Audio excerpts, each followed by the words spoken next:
They basically said that because she was drinking so much, it was starting to affect her headspace and her brain. So I think they said it was alcohol-induced dementia. I want the family to become the guardian. And you guys are ready to take care of her? 100%. As long as she has people around who are yes people, the same thing is always going to occur where she would ultimately just find any excuse to be by herself so she can get back to drinking.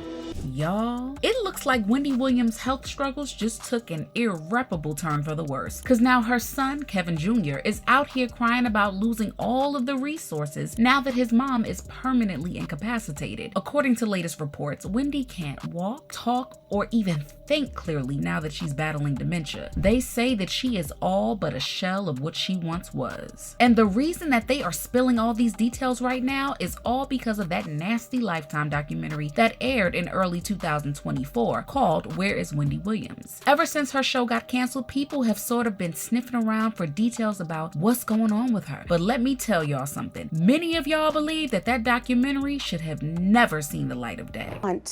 Some of the issues that are being presented in this documentary have been there before, but it just really sped up over the last 2 years or so and just mushroomed into something that felt uncontrollable. She definitely cognitively has some things that are off. What are the Oscars?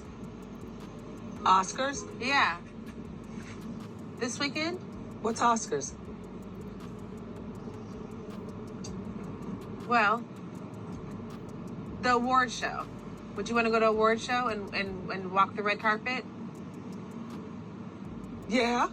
Oh, you would? Okay. Wendy Williams has really become the Wendy Williams show. And it's so hard to see her struggling to live her life and do some of the simple things that she used to enjoy so effortlessly. While it did show us that Wendy's health is legitimately on the decline, what that documentary also told us is that Wendy doesn't have anyone in her corner looking out for her best interest. Her own manager was still talking about how she was good and ready to go and have her own podcast when she is clearly struggling. These people need to stop looking at Wendy like a stack of cash and see her as a declining human being who needs all of the care that she can get right now. I really want to believe that Kevin Hunter Jr. misses his mom, because you know Wendy loves her son, no question. And without her, all he's left with is an aggressive, broke man of a dad who doesn't even know about looking after someone other than himself or being the active parent that Kevin needs him to be. But at the same time, some people don't really believe Kevin Jr. because Wendy was out here funding his entire life, although he is technically a grown man. Wendy was paid a measly $85,000 for her documentary, and Lifetime can keep yapping on and on about Wendy giving them consent, but let's keep it a buck. She ain't ever gonna give a story like that for just $85,000. What do you mean Wendy let these guys film her, get all of these deets, make millions off of her name just for 85 grand? That's something she can make while she sleeps on repeats of the Wendy Williams show. Like, come on, let's be for real. And then there's this whole thing with her legal guardian, Sabrina Morrissey. And while everyone was dragging Sabrina for controlling Wendy, this legal guardian just filed a lawsuit basically saying the same thing. Even though Lifetime credited Wendy as an executive producer of the documentary, Morrissey is basically saying that the project took advantage of Wendy. She was diagnosed with early onset dementia and aphasia and didn't have the capacity to consent being filmed. Lifetime was aware of this. Everyone around her knew what was up. And if you want to play devil's advocate here and say they didn't know or they weren't told, all you have to do is watch the documentary for a few minutes and see that Wendy is very vulnerable. All the documentary did was exploit her for their financial gain. After Wendy was diagnosed, Sabrina believed that the project would be halted immediately since Wendy didn't sign any contract and wasn't in the right headspace to focus on her career or start up any podcast. So everyone from Wendy's publicist to her manager, even her own son, sat down for this documentary. And many believe that they all had a hand in ruthlessly profiting off of her one last time. Documentary last night,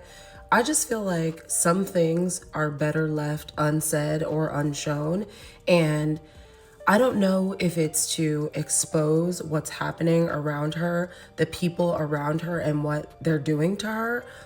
If it's for that, I guess I can understand, but I have to be honest, it made me so uncomfortable. I have to turn it off. Like I can't finish watching it. I know part 2 comes out today, but I just feel like there is no reason that we needed to see her in this condition. like with her eyes, her health, the alcohol. Every single person that is currently in her life does not have her best interest at heart. And this is so sad to say, but it's like when you're on top of the world, the last thing you think is that you need to get your affairs in order. That's the last thing you think, because you don't think the people around you are plotting against you. Wendy herself signed the rights over in 2022 to this Lifetime documentary. That same year, Wells Fargo took over saying she was an incapacitated person. You tell me, how could she sign a legal document allowing cameras in your house the same year you're considered an incapacitated person? You have to be compos mentis to sign a legal document like that.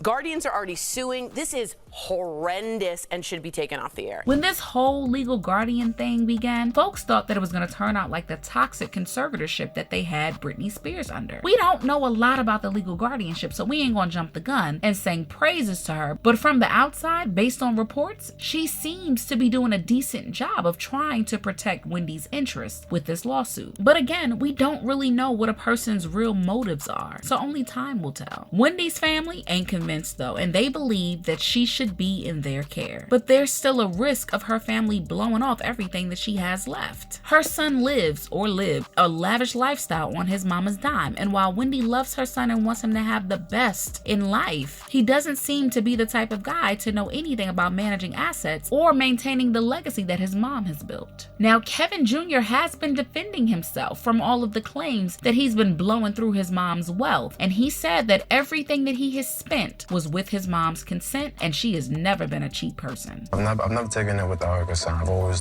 spoken to her, and she's always wanted me to spend her money. I've got so much money. I want it for my son. I want to give some love to my son, Kevin. It's me and you, kid. And we get that, but sometimes there comes a time that you exercise discretion and common sense. Just because your mama ain't cheap, has all this money, and tells you to go out and luxuriate, doesn't mean that you should go and live like the money ain't gonna ever run out, especially now that she can no longer work. Kevin isn't equipped to handle all of this yet, and his broke, trifling, parasitic leech of a cheating father ain't gonna be much help either. And people aren't too happy about the situation Wendy's in now. Quote, "Nobody deserves this. This diagnosis is pretty much the end for Wendy. The diseases are up there with Alzheimer. Memory fades fast, the present is pure confusion, and the future offers a sad way to die." End quote. And another, quote, "This is truly heartbreaking to hear. Wendy Williams has always been a larger-than-life personality, and it's sad to see her facing such challenges." End quote. Also, quote, "I really did not like that Wendy Williams documentary, and it was beyond exploitative and very saddening. Like, she's still Wendy, but just a mirror of the vessel she used to be. I hope and pray she gets well." End quote. But do you guys think that her legal guardian was right to file that lawsuit, and her son should have full access to her wealth? Share your thoughts in the comments. Be sure you like and subscribe, and I will see you in the next video. Bye, baddies.